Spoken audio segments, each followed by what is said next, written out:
बिहानी।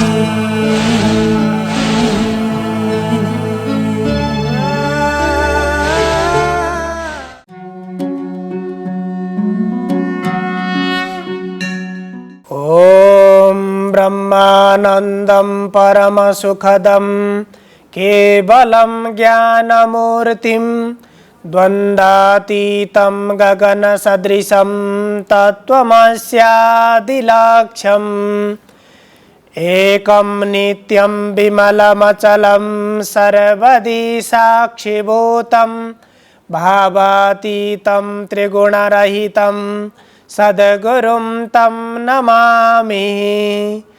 अखण्डमण्डलाकारं व्याप्तमेन चराचरं तत्पदं दर्शितं येन तस्मै श्रीगुरवे नमः।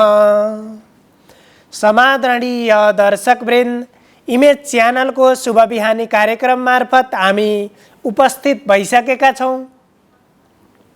हामीले श्रीमद् भगवद गीताको बारेमा निरन्तर विचार विमर्श गर्दै आएका छौँ।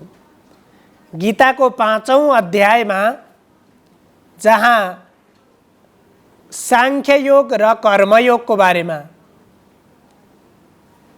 चर्चा गरिएको छ,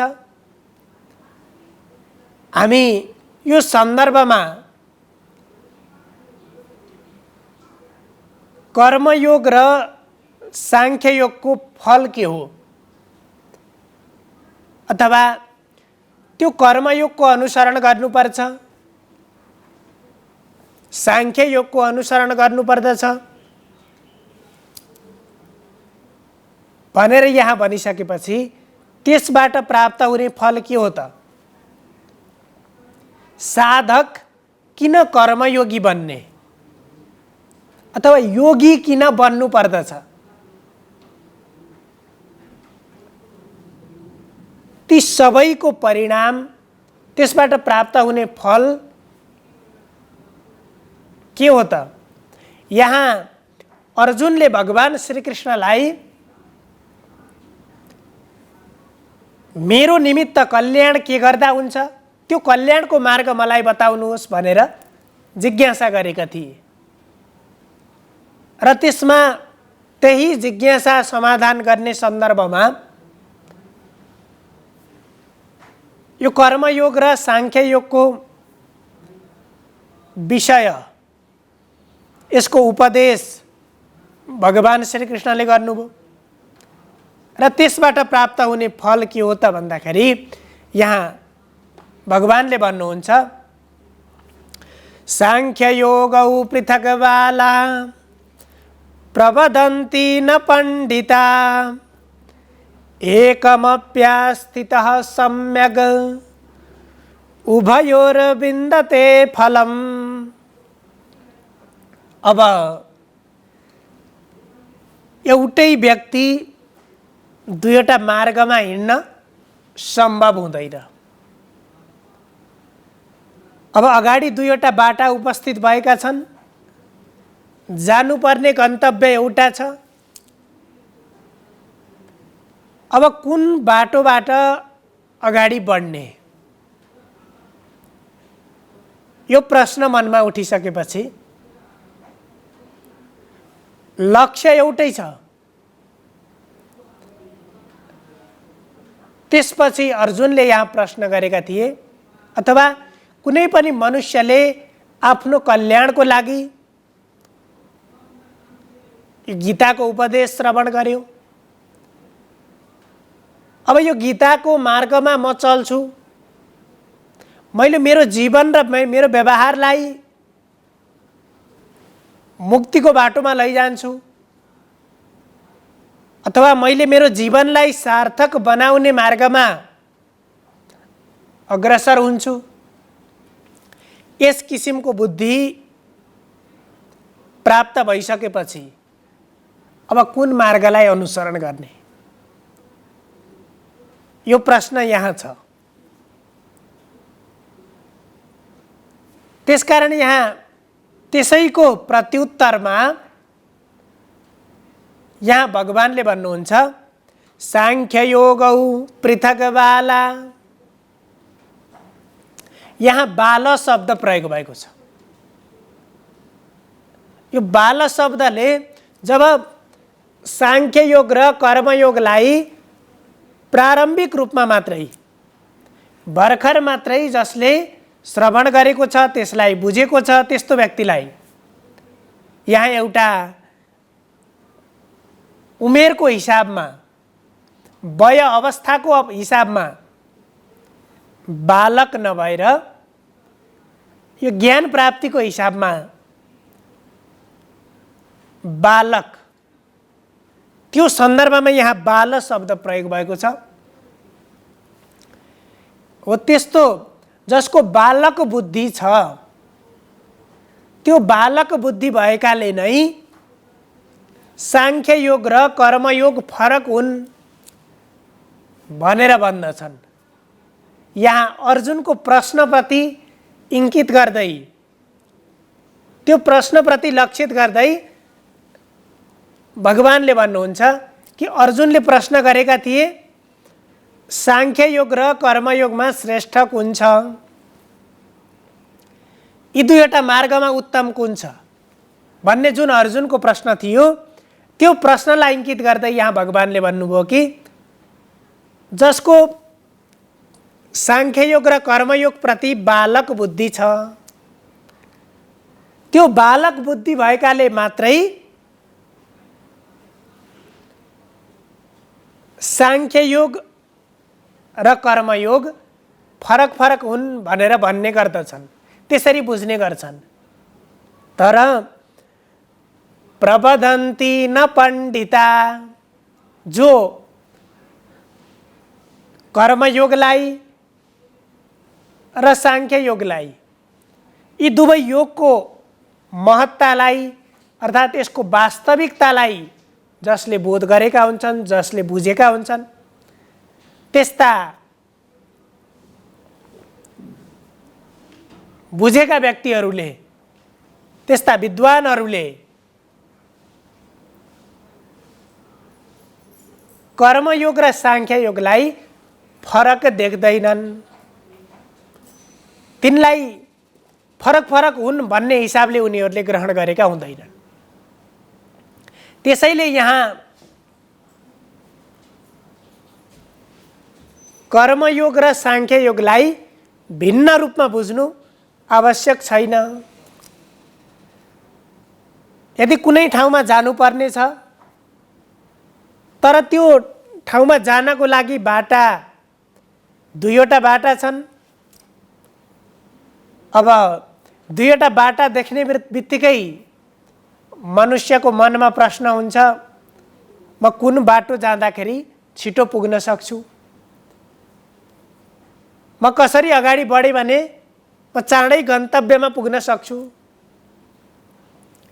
यो प्रश्न स्वाभाविक रूपमा मनमा उठ्ने गर्छ। तर जब ती दुवै बाटाको दूरी, ती बाटाको अवस्था बुझिसकेको व्यक्ति छ भने ती दुईवटा बाटाको दूरी पनि समान छ, ती दुईवटा बाटाको अवस्था पनि समान छ भने जुन बाटो गए पनि फरक पर्दैन भनेर त्यो बाटाको दूरी र अवस्था बुझेको व्यक्तिलाई कुन बाटो जाउँ भन्ने प्रश्न उपस्थित हुँदैन। उसले तत्काल स्वतः निर्णय गर्न सक्छ। तर जसले त्यो कुरालाई, त्यो बाटाको अवस्थालाई, दूरीलाई बुझेको हुँदैन,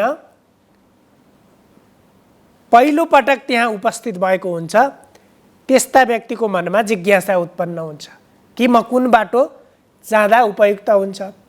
त्यस्तै यहाँ पनि पहिलो पटक त्यो मार्गमा प्रवेश गर्न चाहेका व्यक्तिलाई बालक भनेर सम्बोधन गरिएको छ र जसले त्यो मार्गलाई, ती दुवै बाटाहरूलाई राम्रोसित बुझेको छ,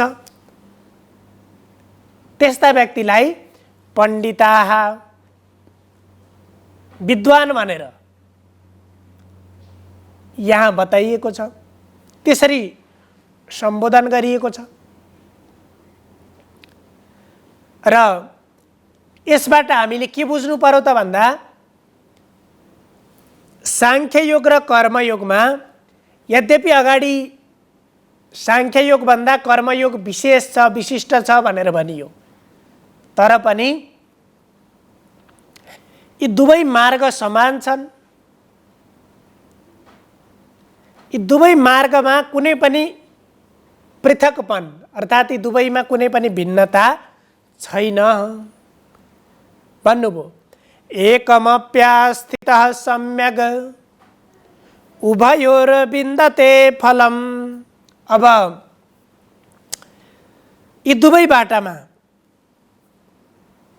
बाटाबाट अगाडि बढ्दाखेरि अथवा मनुष्यले कर्मयोगको अनुसरण गरे पनि साङ्ख्ययोगको अनुसरण गरे पनि ती दुवैको लक्ष्य, ती दुवै योगबाट प्राप्त हुने फल भनेको त्यही परमात्मा प्राप्ति हो, त्यही मोक्ष प्राप्ति हो। जेको निमित्त मनुष्यले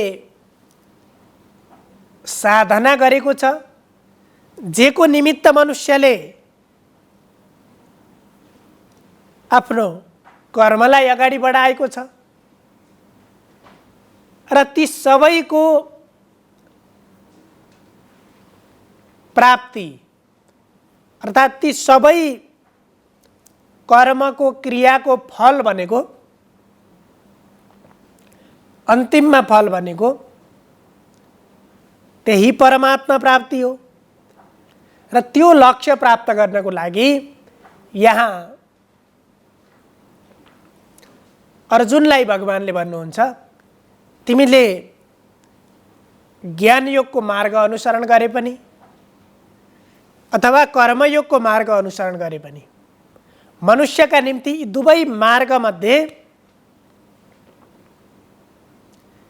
भिन्नता छैन, समानता छ।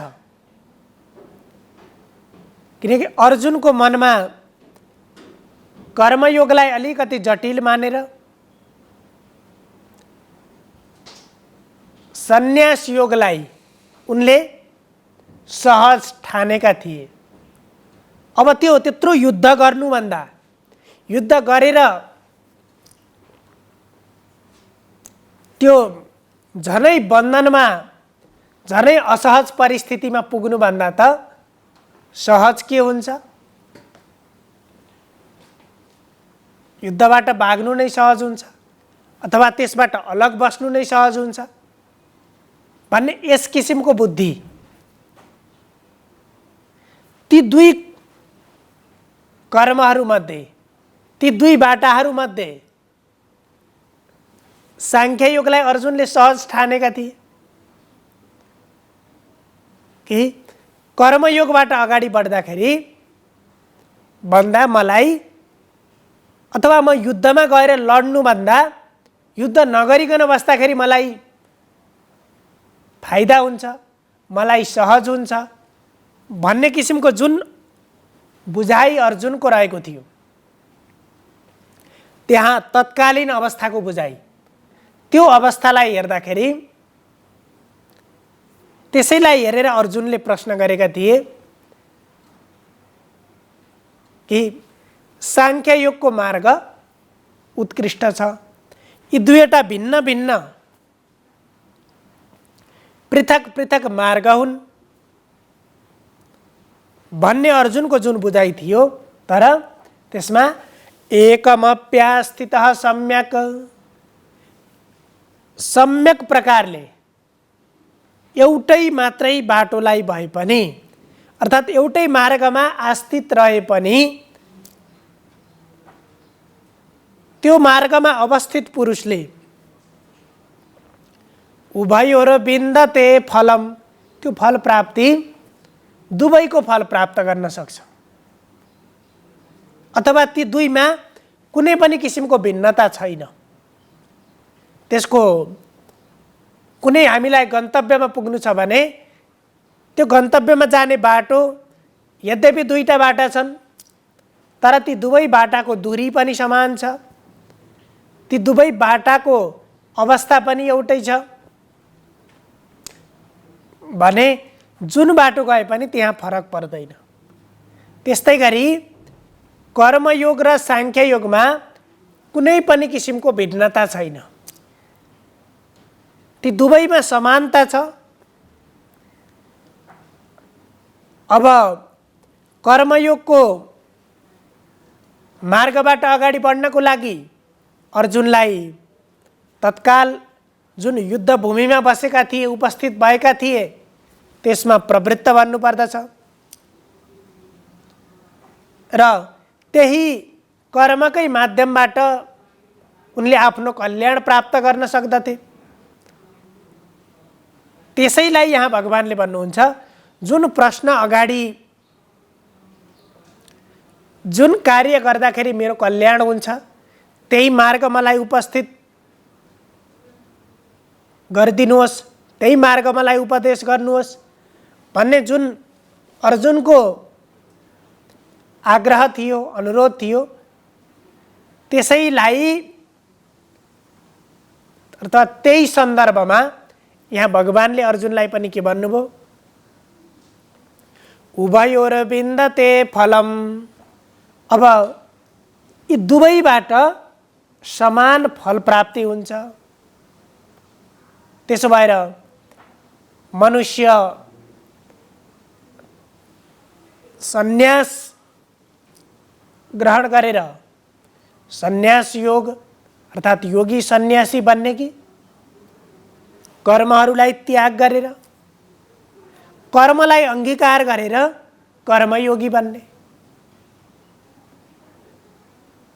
भन्दाखेरि जुन मार्ग पनि, जुन मार्गबाट अगाडि बढे पनि त्यसको फल समान छ। त्यसो भएर यो कर्मयोग र साङ्ख्ययोगलाई राम्ररी बुझेका व्यक्तिले यसमा भिन्नता देख्दैनन्। त्यसो भएर यसमा भिन्नता देखेर तिमी कर्मयोगबाट पन्छिने काम गर्नु हुँदैन भनेर भगवान श्रीकृष्णले अर्जुनलाई भन्नुभयो। सर्वे भवन्तु सुखिनः सर्वे सन्तु निरामया सर्वे भद्राणि पश्यन्तु मा कश्चित् दुःखभाग् भवेत्। हजुरहरूको दिन शुभ होस्। धन्यवाद।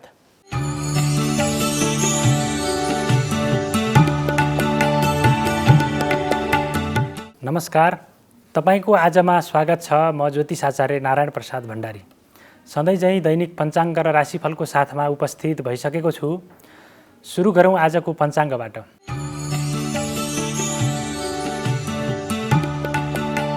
आज मिति 2079 साल जेठ 13 गते शुक्रबार, ईस्वी सम्वत 2022 मे 27 तारिक, नेपाल सम्वत 1142, नल नामक संवत्सर, सूर्य उत्तरायण, ग्रीष्म ऋतु, जेठ कृष्ण पक्ष द्वादशी तिथि, अश्विनी नक्षत्र, सौभाग्य योग, तैतिल करण, आनन्दादि योगमा वज्र योग रहेको छ। आज चन्द्रमा मेष राशिमा भ्रमण गर्नेछन्।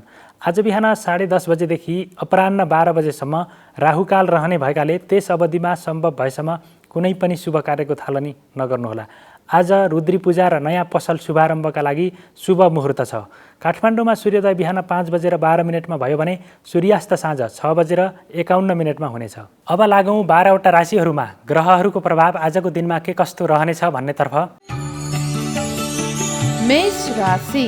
मेष राशि हुनेहरूका लागि आजको दिनमा धर्म कर्ममा मन जानेछ। त्यसै गरी राजनीतिक क्षेत्रमा काम गर्नेहरूले आफ्नो उचाइ वृद्धि गर्नेछन्।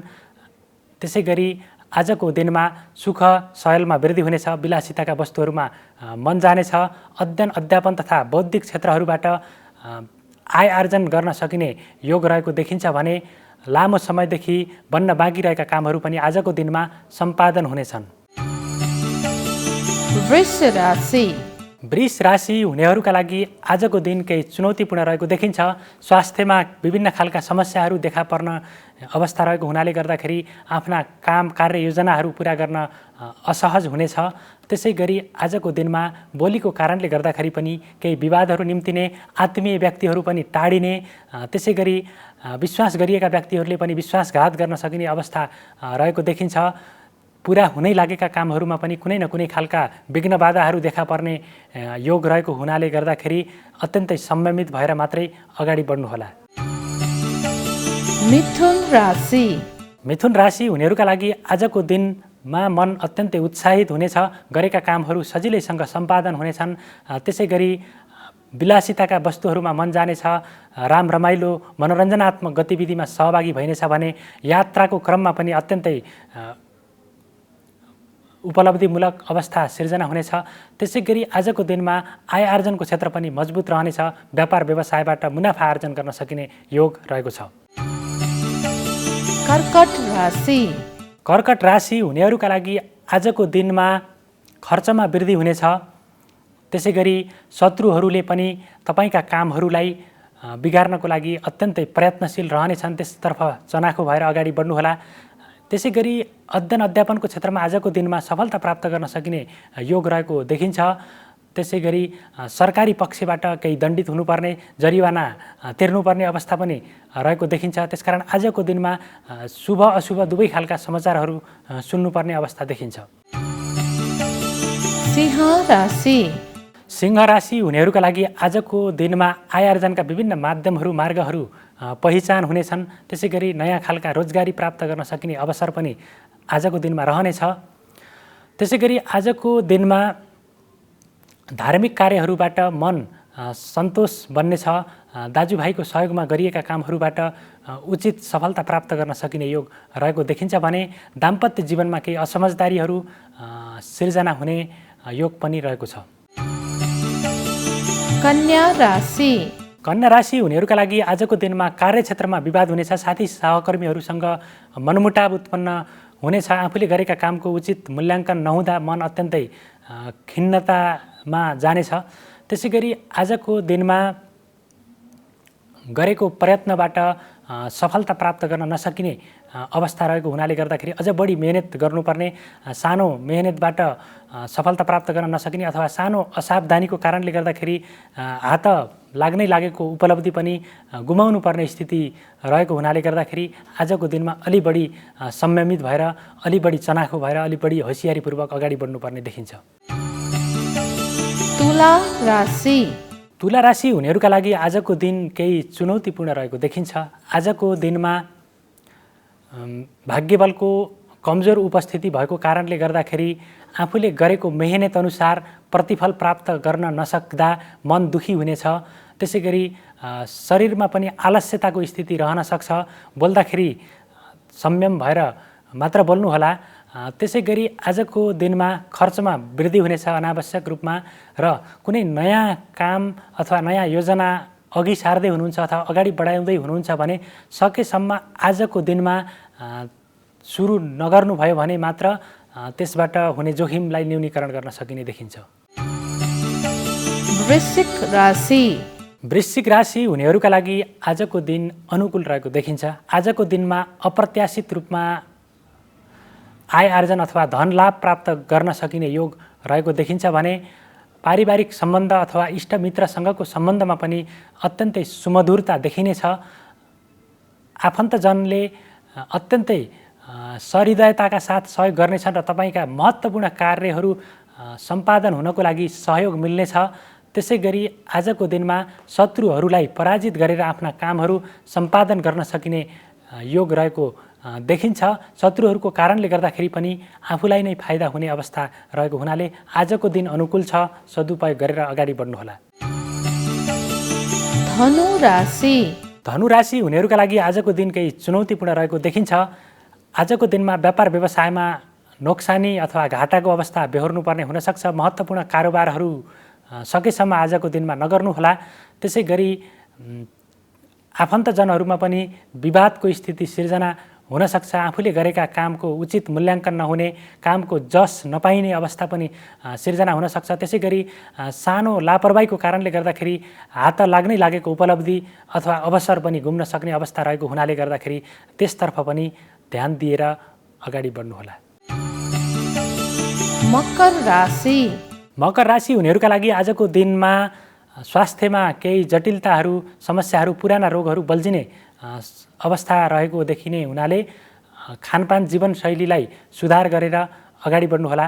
त्यसै गरी आजको दिनमा कसैसँग व्यवहार गर्दाखेरि अत्यन्तै होसियारी हुनुहोला। कसैले तपाईँलाई धोका दिन सक्छ अथवा ढाँट्न सक्छ, त्यस्ता व्यक्तिहरूबाट पनि जोगिएर अगाडि बढ्नुहोला। त्यसै गरी आजको दिनमा अध्ययन अध्यापनको क्षेत्रमा पनि केही गतिरोध सिर्जना हुनसक्छ। प्रेम जीवनमा मनमुटावको अवस्था रहेको छ भने दाम्पत्य जीवनबाट, जीवनसाथीबाट अपेक्षित रूपमा सहयोग प्राप्त हुनेछ। कुम्भ राशि।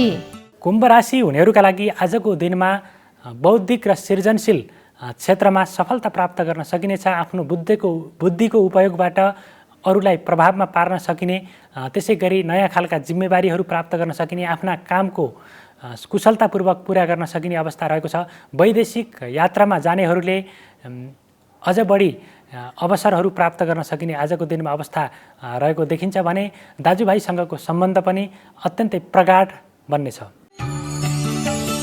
मीन राशि। मीन राशि हुनेहरूका लागि आजको दिन केही तनावमा बित्ने देखिन्छ।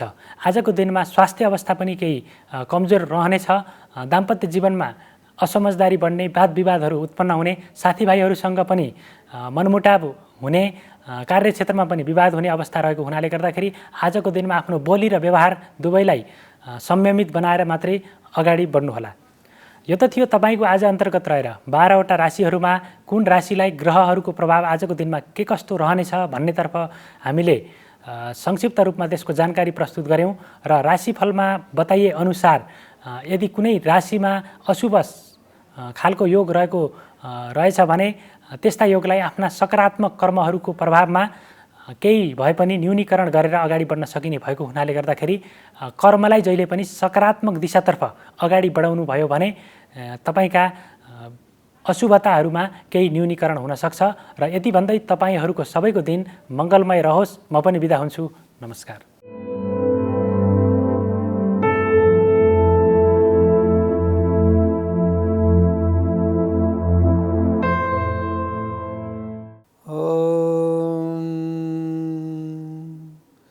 वरापीडा नटपरवपु कर्णयो कर्णिकारं बिभ्रतवासकनककपिशं वयजन्तीं च मालां रन्द्रान् बेडोरदरसुदया पूरयन् गोपवृन्दैः वृन्दारण्यं सपदरमणं प्राविशत् गीतकीर्ति।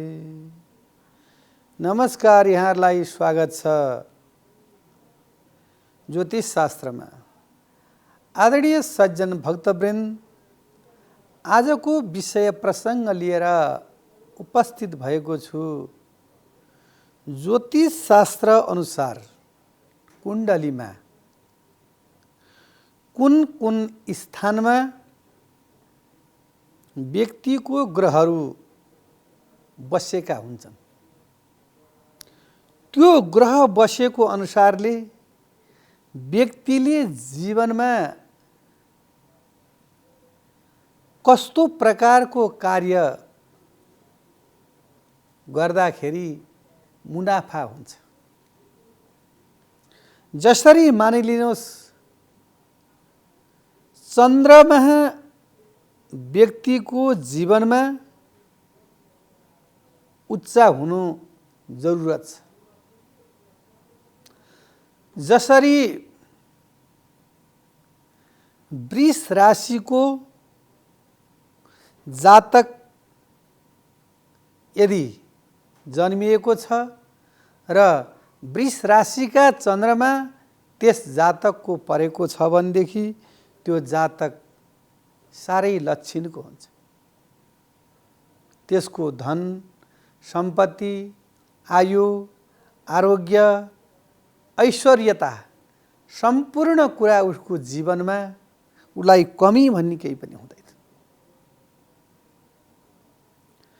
विशेषतः सम्पत्ति, सुख र शान्ति भनेको नै शरीर हो। शरीर यदि रोगी छ भनेदेखि त्यो व्यक्तिलाई धनले मात्रै पनि शान्ति दिन सक्दैन। अष्टमेश स्थानमा मृत्यु घरमा गएर यदि चन्द्रमा निचो भएर बसेको छ, चन्द्रमाको कला, चन्द्रमाको अवस्था यदि मृत अवस्थामा छ भनेदेखि त्यो व्यक्तिले जीवनमा उन्नति, प्रगति, मान सम्मान उसले पाउन सक्दैन। अर्को कुरो, यदि वृश्चिकको चन्द्रमा नीच भएर बसेको छ भनेदेखि व्यक्तिको शरीरमा निमोनिया, श्वास प्रश्वासमा समस्या, कफ, वायु, पित्तले उसलाई सताइरहन्छ। जब व्यक्तिको स्वास्थ्य नै राम्रो भएन यदि व्यक्तिको स्वास्थ्य नै राम्रो भएन भने उसले शिक्षा, उन्नति, प्रगतिको क्रममा अगाडि ऊ कहिल्यै पनि बढ्न सक्दैन। यसरी बढ्न नसकिसकेपछि त्यो व्यक्तिलाई मनमा अशान्ति हुन्छ। त्यो अशान्तिले गर्दाखेरि उसलाई चाहिँ नि डिप्रेसन यानी चिन्ता, यो मन अस्थिरता यदि भयो भनेदेखि व्यक्तिलाई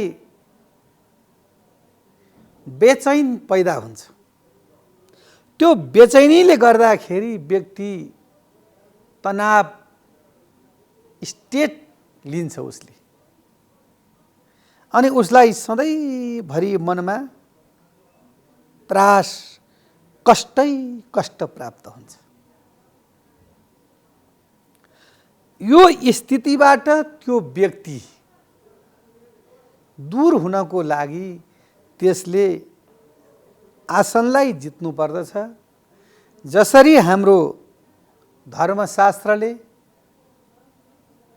हाम्रा निर्णय सिन्धुहरूले हामीलाई बताइएको अनुरूप जितासनो जित श्वासो जित सङ्गो जितेन्द्रिय स्थूले भगवतो रूप मनसन्दारय ध्रिया, यो भागवतमा पनि वर्णन गरिएको छ। पहिले आसनलाई जित्न पर्यो, अनि सङ्गलाई जित्न पर्यो, अनि श्वास प्रश्वासलाई चाहिँ नि जित्न पर्यो।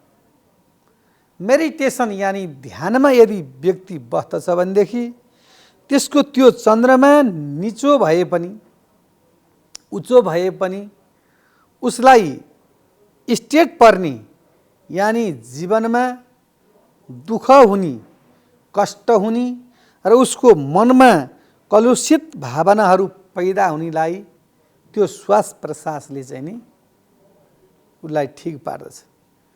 यदि व्यक्तिलाई घबराहट आयो, व्यक्तिलाई बेचैनी भयो, जातकलाई तनाव टेन्सन भयो भने उसले चाहिँ नि श्वासलाई चाहिँ नि के त भन्दाखेरि अलि खिचेर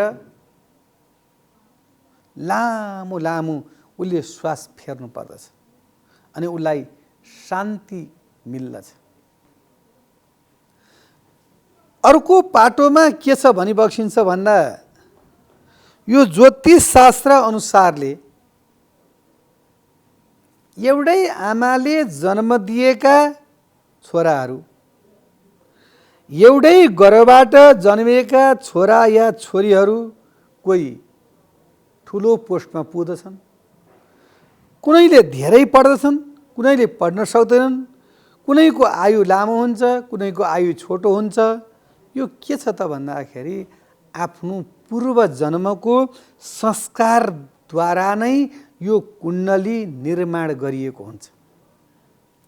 यसको केही उपाय छ त भन्दा पूर्व जन्मद्वारा नै निर्माण गरिएका यी कुण्डलीहरूलाई उजागर गराउनको लागि व्यक्तिले दिनको 24 मिनेट, एक दिनमा 24 मिनेट ओम नमः शिवाय, ओम नमः शिवाय, ओम नमः शिवाय भन्ने यो मन्त्र चाहिँ नि दिनको 24 मिनेट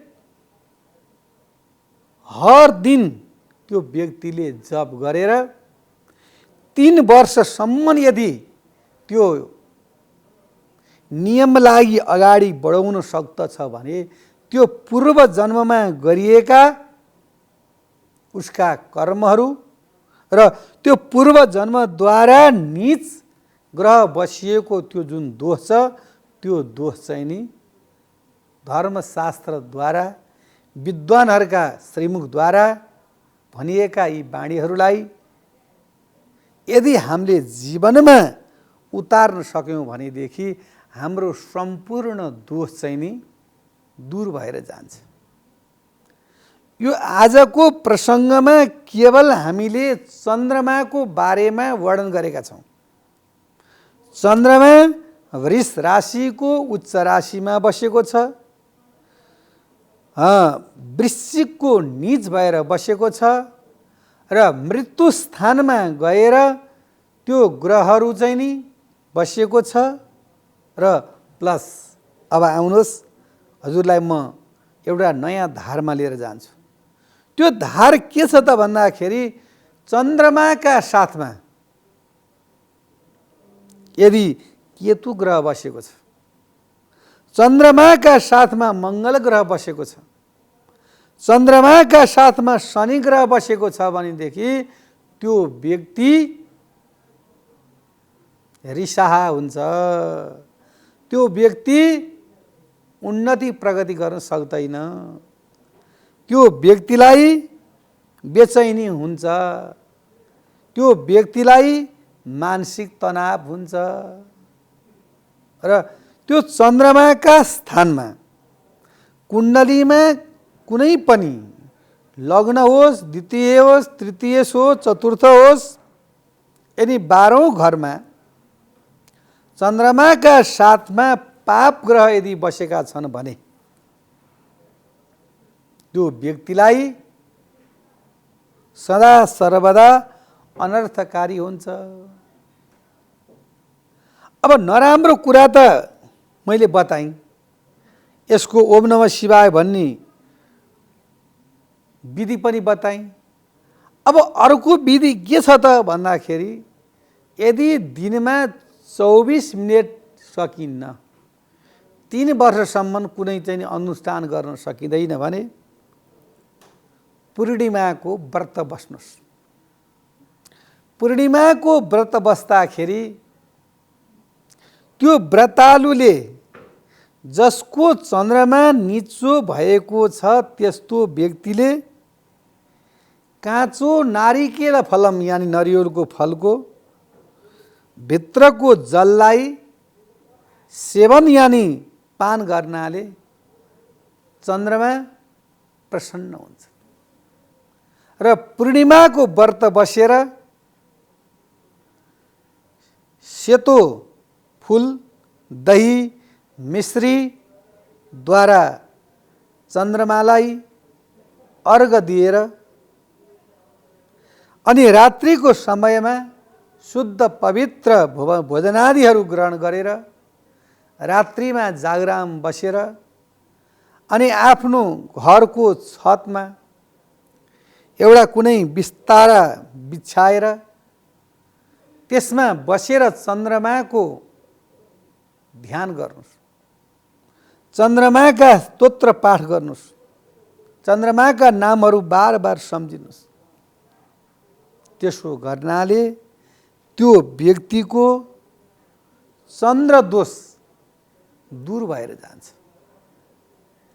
यो पूर्वजन्म भएको या परजन्म भएको या अपरजन्म भएको र अहिले तत्कालै भएका जस्तै दोष भए पनि त्यसको उपासनाले गरिकन यो सम्पूर्ण दोषहरू चाहिँ नि टाढा भएर जान्छ। यो त हामीले नराम्रो पाटाको औषधि सिकायौँ। अब हामी चन्द्रमा उच्च हुँदाखेरि त्यो व्यक्तिले कस्तो चाहिँ नि कर्म गर्न सक्दछ र त्यसको भविष्य कस्तो हुन्छ भन्ने विषयमा अब हामी अगाडि बढिरहेका छौँ। जसरी चन्द्रमा उच्च भएको व्यक्तिले शिक्षा, स्वास्थ्य, वैवाहिक, भूमि, गाडी बनादी र सेभिङ, जीवनमा यही कुरा छ। तपाईले चाहनुहुन्छ जीवन स्वस्थ राख्न चाहनुहुन्छ एक नम्बर, अनि तपाईँ के चाहनुहुन्छ? इन्कम स्रोत पैसा कमाउन चाहनुहुन्छ। पैसा पनि कमाउनु भयो, तर तपाईले के त भन्दाखेरि वैवाहिक जीवनमा राम्रो सन्तान, सुख, सुविधा, सम्पूर्ण कुराको तपाईले चाहिँ नि जानकारी लिन चाहनुहुन्छ। सुख, शान्ति, समृद्धि, सुस्वास्थ्य नै मानवको लागि आवश्यक पर्ने चिज हो। यदि त्यो चिजबाट व्यक्ति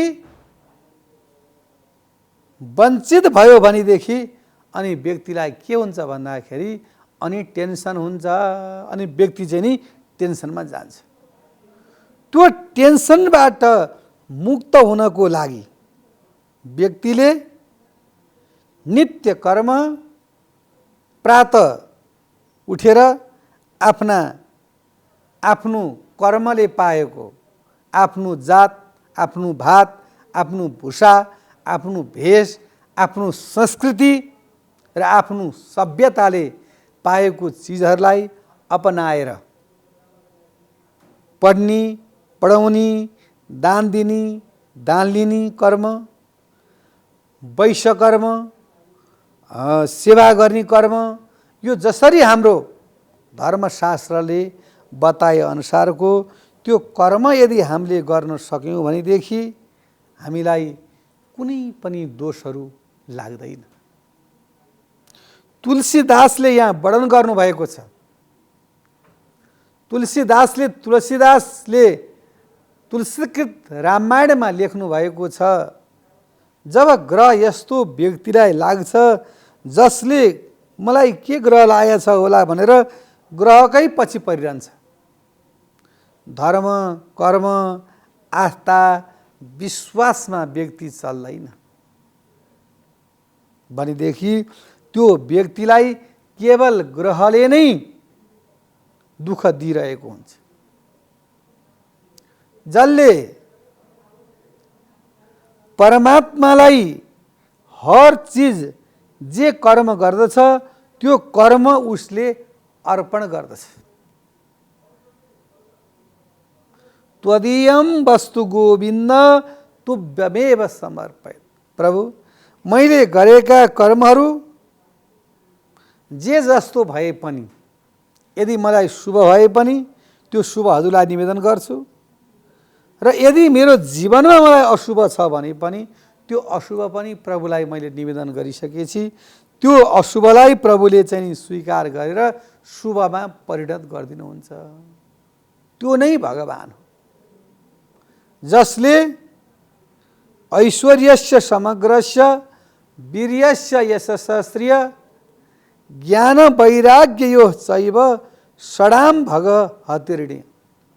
ज्ञान, वैराग्य, ऐश्वर्य सम्पूर्ण कुराको चेतना ज्ञान जसलाई हुन्छ त्यो नै प्रभु परमात्मा भगवान हो।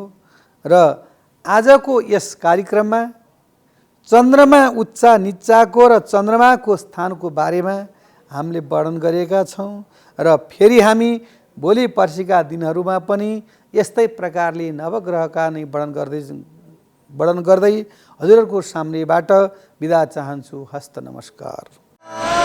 शुभ बिहानी।